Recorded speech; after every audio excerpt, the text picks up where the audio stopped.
Leaders, not only do you have to be turning in the right direction, I don't know where he's gone now, you need to be looking in the correct direction as well. Okay, listen up.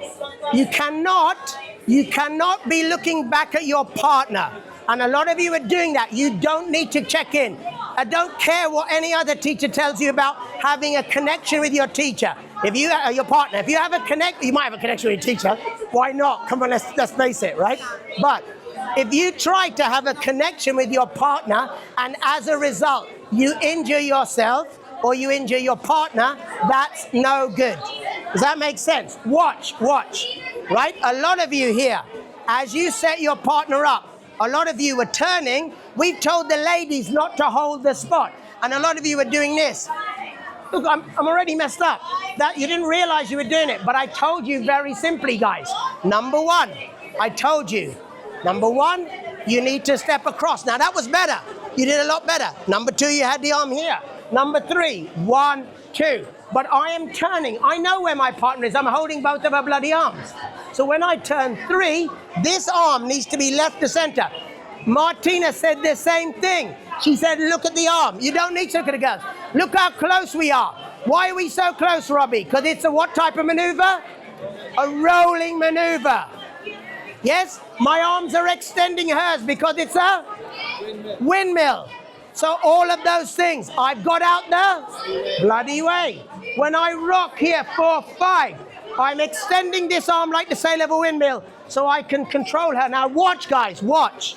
The reason I added that rotation at the end is very simple. This is not a pattern.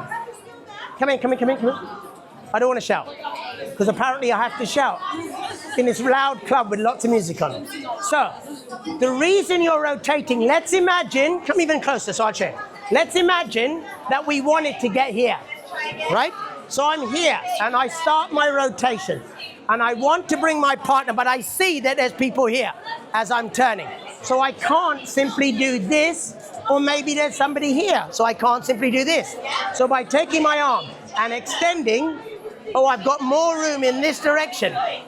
Yep. Now, last week, we showed you a variation where we brought both arms in, we did the fold, we stepped into the lady's left, she turned around, cross-body turn, and we collected the arms. Eventually, most of you got it pretty much right. Okay? I can still do that.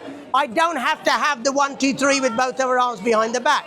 So the moment I've done the fold here, I do my rolling swap, see? I get out the bloody way, I extend the arm. I'm looking at my center line here to the left. I step 5, 6, 7. I don't pause. I extend her arm, I walk around. 1, 2. I fold it on and 3. As I turn in 3, I simply extend my arm. She continues. I don't have to add any extra momentum because the momentum was continuous. Ladies, as far as you feel, ladies, it's still a continuous momentum. So you're still stepping forward. You still get the rotation.